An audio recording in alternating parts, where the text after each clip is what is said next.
Kalinga आडभान्स school आज जो शुभ दिन में पिला जो भाव में संबर्धना कार्यक्रम कले से ये अनुष्ठान को मैं धन्यवाद देवी। विशेषकर ये अनुष्ठान को मुझे कार्यक्रम आसी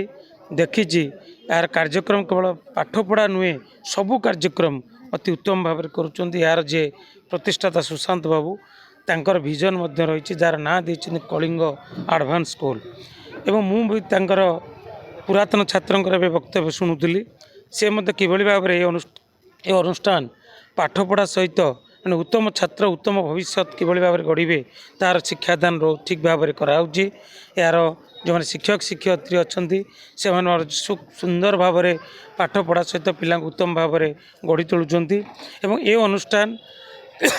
ये अनुष्ठान केवल ये भुवनेश्वर नुहे अन्य जिले में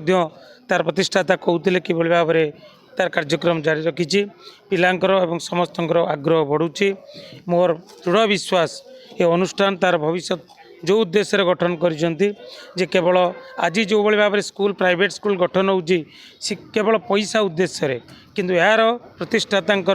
जो भाई कार्यक्रम देखा मुख्य उद्देश्य रोची उत्तम छात्र गठन करवा पिला उत्तम शिक्षा व्यवस्था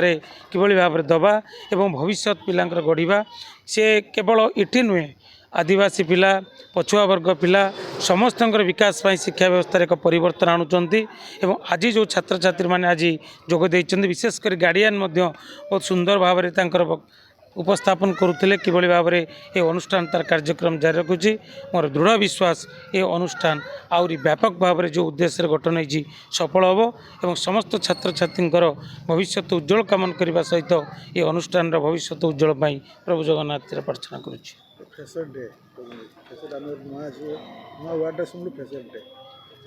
फ्रेशर डे नुआ वार्ड माने पिला किभली भाव में जो प्रथम भाव में स्कूल को आसी मन में एक आग्रह जागृत करने एवं आज केवल पिला फ्रेशर डे हिसाब से आणिक पिला केवल चॉकलेट कि ग्रहण कराएनी पिला विभिन्न कार्यक्रम आज से कर